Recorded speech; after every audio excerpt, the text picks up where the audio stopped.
Hey guys, and happy not so typical Wednesday. This is coronavirus day 3, I guess officially we could say. I will tell you it's been a busy day for me. Things are happening fast, information is coming fast. I know you guys are keeping up with the news and daily updates from the governor and Dr. Polio, just like I am.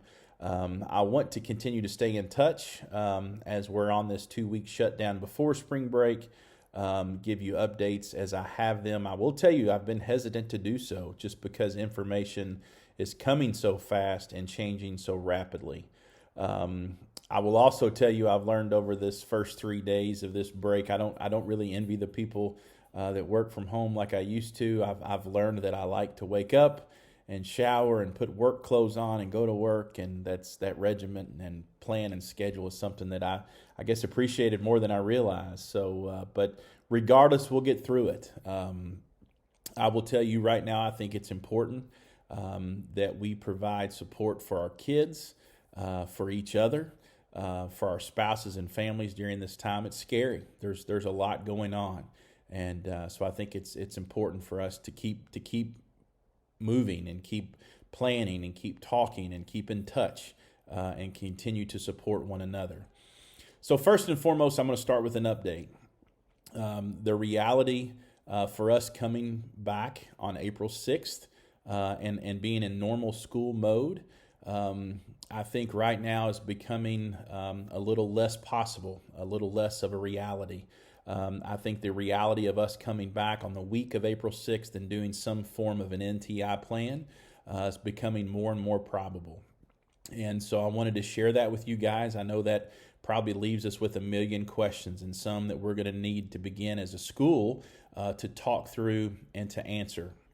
So to begin to address some of that, what I would like to do this Friday, I'm going to send out a link.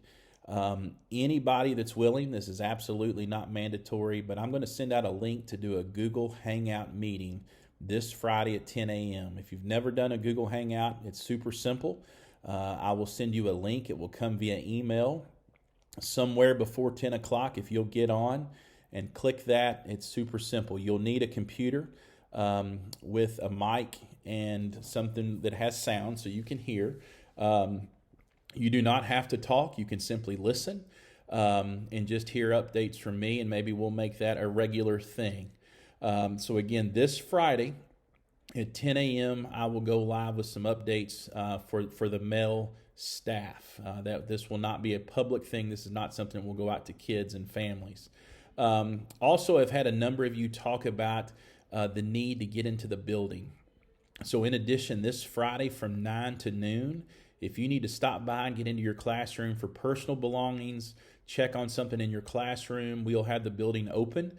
Just know that we're not supposed to assemble in groups of 10 or more.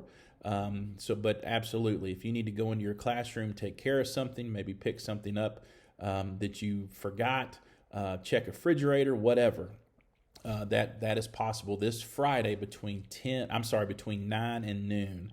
And obviously at 10, I'll be going live with the Google Hangout.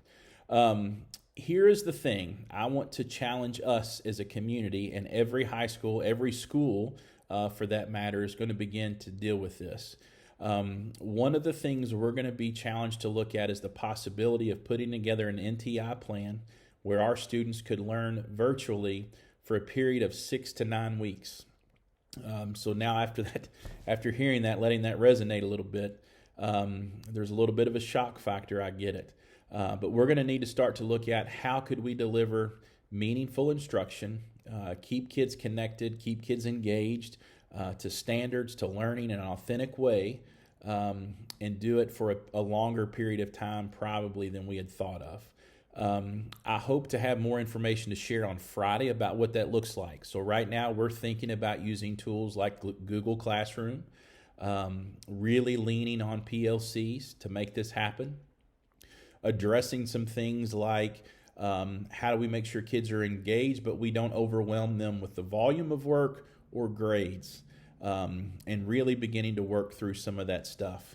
How do we support our students and families that may not have access to technology devices or Wi-Fi, because that's going to be a reality for us. So lots of questions, lots of things to work through, but it's time that we start to develop a plan at Male High School, and all schools are going to begin to work on that.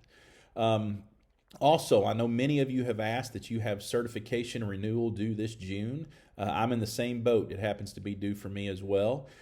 You should have received an email from the district and an email link that is being manned. So if you will send in the form, the documentation to that link, I'm told that those requests are being filled and submitted, and you should be able to get your certification renewed, just like if folks were working in person at Van Hoos.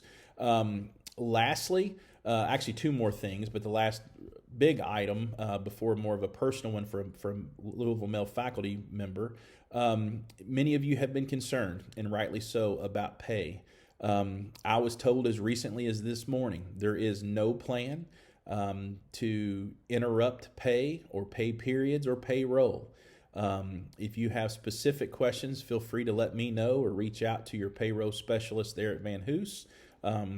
But that is something that we were asked to pass along. I also want to share our last thing for the day. Many of you might be aware, some may not. Josh Lowry, a member of the Louisville Male High School family, social studies teacher, had a pretty scary event this weekend. Josh suffered from a stroke that actually came from another medical issue called a ventricular. Make sure I get this right. I don't want to misspeak. A ventricular arterial dissection.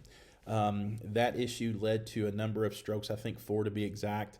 Amazingly and miraculously, Josh is okay. Josh was actually released from the hospital yesterday. I spoke to his wife this morning. He's in good spirits. It looks like he will make a full recovery. So grateful for that and for his family. Miss Lowry asked that he have no visitors, obviously with the threat of the coronavirus and all that's going around. She was very appreciative of the well wishes from the Louisville Male family. And obviously they're focused on Josh's recovery and him getting better. So Josh, if you get a chance to see this, we're thinking about you. We're praying for you, and we hope that you continue to heal and take care of yourself. So that's it for this afternoon. I hope you can plug in Friday morning, 10 o'clock. Going to have to start diving into NTI and what that looks like. And then lastly, if you need it in the building, feel free to stop by. So guys, take care of yourself. We will get through this. This will pass. Tough times typically don't last. Tough people do. And so if you need anything, you have my cell phone number, 693-2225. I'll be in the office a little bit, have been told not to be.